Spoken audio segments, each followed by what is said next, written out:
Assalaamu calaykum waraxmatullaahi wabarakaatuh. Dhammaan daawadayaasheena sharafta leh ee ku xiran janalkeena. Soo dhawaada walaalayaal, ku soo dhawaada maalin cusub iyo muuqaal cusub oo aad u xiiso badan. Alxamdulilaahi calaa nicmati alislaam. Alxamdulillaah. Ilaahay ayaa ku mahadsan nimcadan weynka uuna siiyey ee ah islaamnimada iyo nimcada caafimaadka iyo nimcooyinka kale faraha badan. Alxamdulillaah. Ilaahu noo ziyaada intii xanuunsan ee xanuun sariir la saaran. Alla subxaanahu wa tacaala ha caafiyo oo caafimaad taam ha siiyo. Gabar walaasheen oo xanuunsan oo naga codsatay inaan u duceynana. Alla subxaanahu wa tacaala caafimaad taam ha siiyo ayada iyo intii walaal ah ee xanuunsan biidhnillaah. Qisaska diiniga ah waa casharo muhiim ah oo na xasuusinayo qiimaha sabarka, in Ilaahay dambi dhaaf la weydiisto, in Ilaahay la tala saarto, in Ilaahay arrimaha loo dhiibto. Waa qisooyin dhab ah oo muujinaya siduu Alle subxaanahu wa tacaala ugu gargaaraya addoomihiisa markay u laabtaan, markay dambi dhaaf weydiistaan, markay tala saartaan, markii ay badiyaan saliga Nabiga sallallahu alayhi wasallam oo ay noqdaan addoommo ku tiirsan Alle subxaanahu wa tacaala. Qisaskan waxay xambaarsan yihiin xikmado iyo waano, waxayna xoojinayaan rajada iimaanka qofka. Waxaan rajaynayaa in aad ka faa'iidaysataan qisooyinkan xaqiiqada ah oo dadkii ku dhacay ay soo gudbiyeen, aadna adigana ku dhiirato inaad badiso xuska Alle iyo ducada si aad adne maalintaada qisadaada uga sheekayso oo aad ugu faa'iido miisaankaaga xasanaadka maalinta qiyaamahana ay kuu qorto. Waayo wax walbo wanaag ah ama erey walbo afkaada ka soo baxayo waa erey la qorayo. Ima wuxuu kuu badin doonaa miisaankaaga wanaaga ama miisaankaaga xumaanta ayuu kuu badin doonaa. Marka xuska Ilaahay adduunyada haddii laga tago faa'iidada aad aakhira kaga helaysa waxaa ka mid ah in miisaankaaga uu kuu cuslayn doono. Adduunyadana faa'iidadeeda waa in aad heli doonto wixii aad Ilaahay subxaanahu wa tacaala ka rajaynaysay oo aad ka haminaysay iyo dambi dhaaf iyo wanaagba aad ku heli doonto.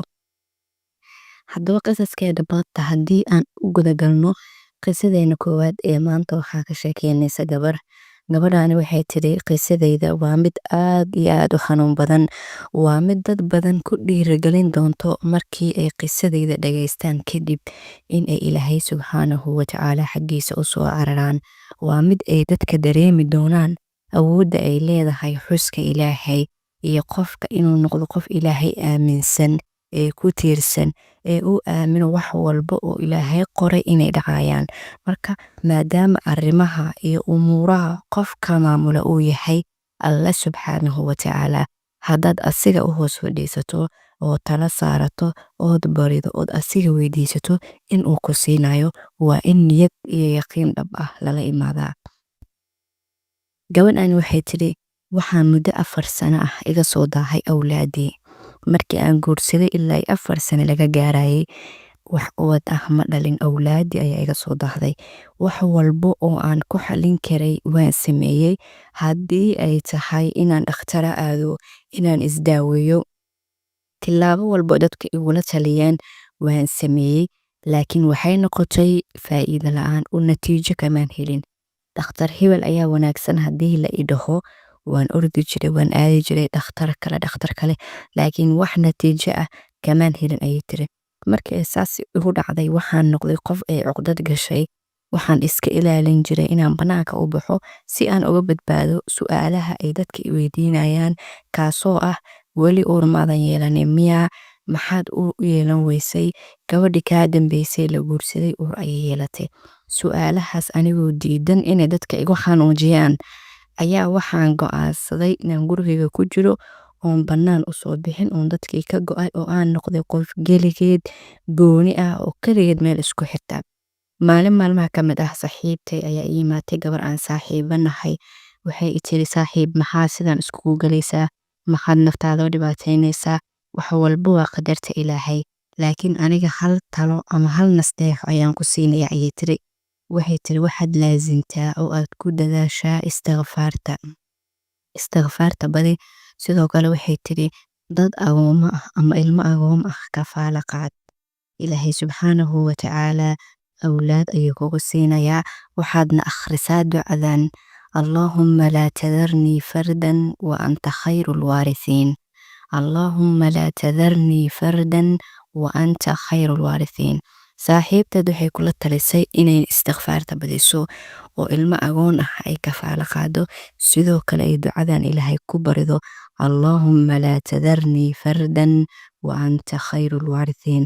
waxay tiri talada saaxiibtay sideedii ayaan u qaatay oo astaqfirullah wa atuubu ilayh maalintii ilaa 5,000 oo mar ayaan dhihi jiray astaqfirullah wa atuubu ilayh, astaqfirullah wa atuubu ilayh.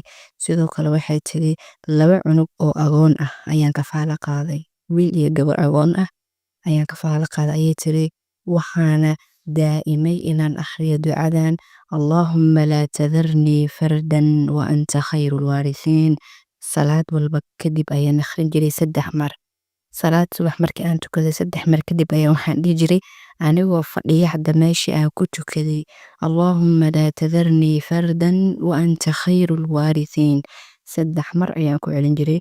sidoo kale salaada duhur markii aan tukado anigoo fadhiya meeshii aan ku tukaday ayaa waxaa dhihi jiray: rabbi laa tadarnii fardan wa anta khayru lwaarithiin. 3 mar. salaada casir sidoo kale 3 mar. maqribka cishaha kulli salaadaha 3 mar. istikfaarta 5,000 oo mar ayaan akhrin jiray. 2 cunug oo agoomo ah, wiil iyo gabar ayaan kala kafaalo qaaday. waxaan kaloo sameeyey ayay tiri, waxaan ka fogaaday oo aan iska joojiyay inaan bini aadan xanto ama qof bini aadan aan wax ka sheego. intaas markii aan sameeyey waxay tiri alxamdulilah, oo intaas aan dabaqay muddo 6 bil ah. ilaahay subxaanahu wa tacaalaa awlaad ayuu igu siiyey, wuxuuna ilaahay i siiyey mataano wiil iyo gabar ah. 6 bil markii aan intaas laazimay oo istikfaarta 5,000 oo mar aan akhrinayay oo wiil iyo gabar walaalo ah oo agoon ah aan kafaalo qaaday, sidoo kale xantii aan iska joojiyey, aan ilaahay ku baryay: allaahumma laa tadarnii fardan wa anta khayru lwaarithiin. 6 bil gudahood ilaahay uur ayuu igu siiyey, wuxuuna igu irsaaqay wiil iyo gabar mataano ah. alxamdulilah, ilaahay ayaa karaamo leh oo sharaf leh oo igu deeqay hadiyadaas qaaliga ah ee aan 4 sano raadinayay. alxamdulilah ayay tiri, ilaahay ayaa mahadoo idil u sugnaatay. xanta waxay ka mid tahay iyadana waxyaalaha qofka ka hor istaaga nimcooyinka ilaahay. qofka markii aad xamato ama aad wax ka sheegto ajarkaaga ayaad siisay. maanta inta qof aad xamatay xisaabi, intaas qof ajarkaagii ayay qaateen. maalinta qiyaamo waxaa imaan doono dad farqax kaaga dhegan oo ilaahay subxaanahu wa tacaala ku dhihi doono: ilaahayow aniga saan ayuu i yeelay, sidaan ayuu i yeelay, saan ayuu i yeelay. xasanaadkaadii ama wanaagaadiyo idil waa la qaybin doonaa. muhiim ma aha inaad salaad badan tahay, inaad soon badan tahay, inaad sadaqa badan tahay, laakiin dadka afkaaga aadan ka ceshanin. haddaad dadka xamato, si kasta oo camalkaaga u badan yahay, waxaad ogaataa inaad dad u shaqaynayso. maalinta qiyaamo qof walbo aad maalin wax ka sheegtay iyo qof walbo aad maalin xamatay wuu kuu imaan doonaa. ilaahay subxaanahu wa tacaala ayuu ku dacweyn doonaa. kadib xasanaadkaagii ayaa la fiirin doonaa, dadkaas ayaa loo qaybin doonaa. markii ay xasanaadkaaga dhammaadaan oo dadkii loo kala qaybiyo, haddii weli dad kale deyn kugu leeyihiin, ilaan qof aad xamatay ama aad wax ka sheegtay waa qof deyn kugu lehe.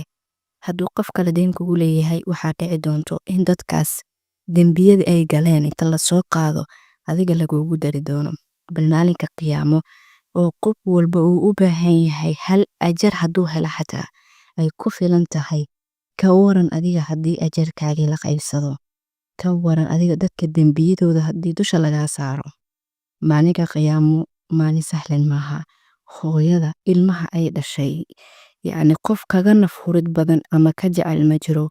hooyada xataa maalinkaas hal ajar inay ku siiso ma yeeli doonto, adigana ma ogolaan doontid in hooyada ajar sii lagu dhaho maalinkaas. marka maalinta ay xaaladda saas tahay oo marxaladaas adag la joogo, haddii dad aan waxba kuu gelin, waxba kuu ahayn, ay xasanaadkaaga inta qaataan kadibna dembiyadoodii dusha lagaa saara, miyaad xamili kartaa? waa maya, runtii qof xamili karta ma leh. maalinkaas qof walba wuxuu u baahan yahay inuu helo badbaadada ilaahay. haddaba xanta wanaag walba aad samayso si kastoo aad u wanaagsan tahay haddaad dadka xamato waxaad ogaataa ajarkaagii in la qaatay. haddii ajarkaaga uu dhammaadana dadkaas dembiyadoodii in dusha laga saari doono. marka walaalaha sharafta leh, maadaama ajar la shaqaysanayo oo wanaag la samaynayo, waa in laga digtoonaadaa ajarkaas iyo wanaaggaas waxaad ku wayn karto. dadka qaar xanta waxay u maleeyaan qofka wuxuusa ahayn in laga sheego. qofka wuxuu yahay inaad ka sheegto ayaaba xan ah. qofkaas waa madow yahay, kaas waa dheer yahay, qofkaas waa sidan. qofka wuxuu yahay inaad ku sheegto ayaaba xan ah. wuxuu ahayn haddaad ka sheegtana waxaa la dhahaa been abuur. marka qofka wuxuu yahay inaad ka sheegto ayaaba xan la dhahaa. si aad uga badbaadido dadka iska nabadgeli, arrintooda, afaarahooda, warkooda dadka ammaansiiye. xitaa haddii uu qofku ku kalifaya inaad dadka xamato uu jiro, qofkaas ka dheero. waayo maalinta qiyaamo waxaad shaqaysatay inta la kala qaato ayaa dadka dembiyadoodii dusha lagaa saari doonaa. adiga hadda maanta fikir, miyaad awoodaa dadka culeyskooda inaad qaado? haddii aad awooddo adiga iska soco, laakiin haddaad awoodin maanta jaanisaad haysataa. ilaahay u toobadkeen. maxaad ku samayn kartaa marka dadkii aad xamatay ama aad wax ka sheegtay?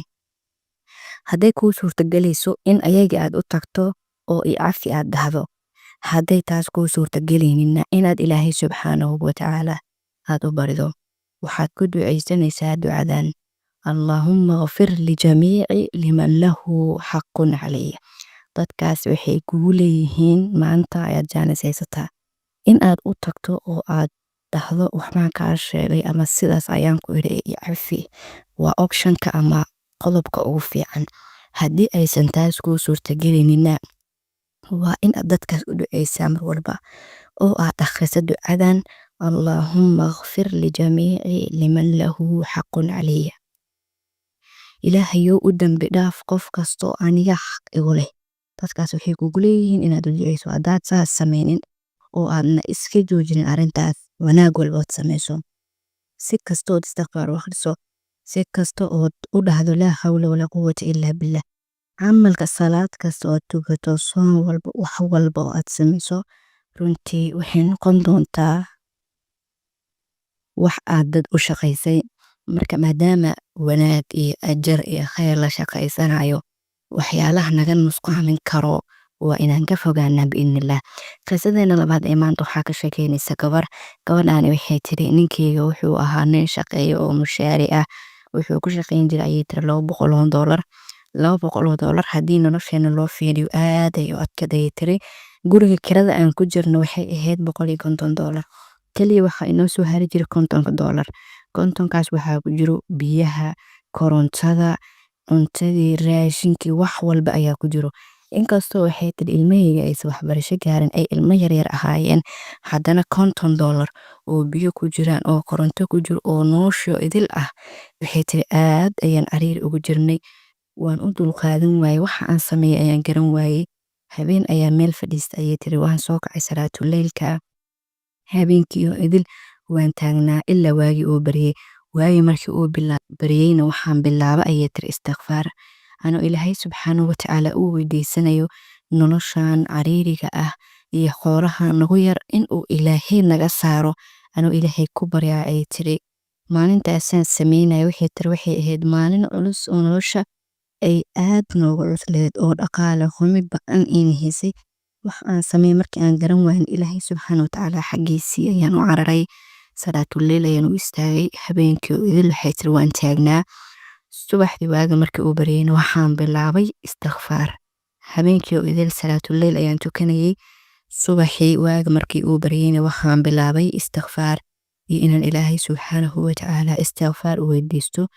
maalmo kooban kadib waxay tiri alxamdulillaah, ninkaygii shaqadii uu ka shaqaynayay shaqo ka wanaagsan oo ka mushaar badan oo boos wanaagsan ah ayuu helay. alxamdulillaah, meeshii uu $200 bishii ka qaadan jiray, hadda wuxuu helay shaqo uu ku shaqaynayo $700. runtii waa lacag kale dheer, waan isku dhoweyn. qof shalay 200 ku shaqaynaya maanta 700 markii uu qaato, runtii waa farqi weyn. maalmo kooban gudahood ayay ilaahay subxaanahu watacaala saas noogu fulay ayay tiri. markii aan ilaahay salaatuleylka u tukanayay oo aan istighfaarsanayay si niyad ah, yacni niyad ayay iga ahayd ayay tiri, maadaama culays badan aan dareemay waxaan yaqiinsaday qofka culayskan iga bixin karo ee iga qaadi karo ilaahay subxaanahu watacaala keliya inuu yahay. sidaas ayaan salaatuleylkii ku tukaday. subaxii markuu bilowdayna aan istighfaarsaday, alxamdulilaah, ilaahay subxaanahu watacaala baryadii aan baryay, gacmihii aan u hoorsaday, dambi dhaafkii aan weydiistay kumaan khasaarin. ilaahay asiga ayaa noo sheegay qur-aankiisa noogu sheegay in istighfaarta ay ka mid tahay waxyaalaha lagu helo xoolaha. alxamdulilaah ayay tiri, maanta ninkaygii wuxuu ku shaqeeyaa $700, 150 haddii aan kirada iskaga bixino lacag wanaagsan ayaa noo soo harta ayay tiri. maasha allah, maanta keed ayaan leenahay oo waxaan noqonay dad keed meel dhigta, halka shalay nolosheena biyihii, korontadii, cuntadii, qudaartii, wax walba ay $50 ahayd.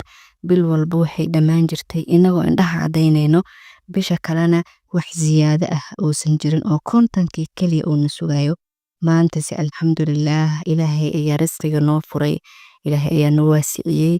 ninkeygiina shaqo aad iyo aad u wanaagsan oo tii hore ka duwan, kana fudud, sidoo kale ka mushaar badan ayuu ilaahay u sahlay. alxamdulilaah, maanta waan dhaqannahay, nolosheeni way noo qurux badan tahay. waxaan nahay familkeyd samaystay. waxaan rajaynaynaa ayay tiri mar dhow inaan dhisano guri aan anaga leenahay insha allah. si aan wax u aruursanayno in aan guri aan anaga leenahay dhisano. adduunyada iyo maalmaha sidaas ayay isku badbedelaan.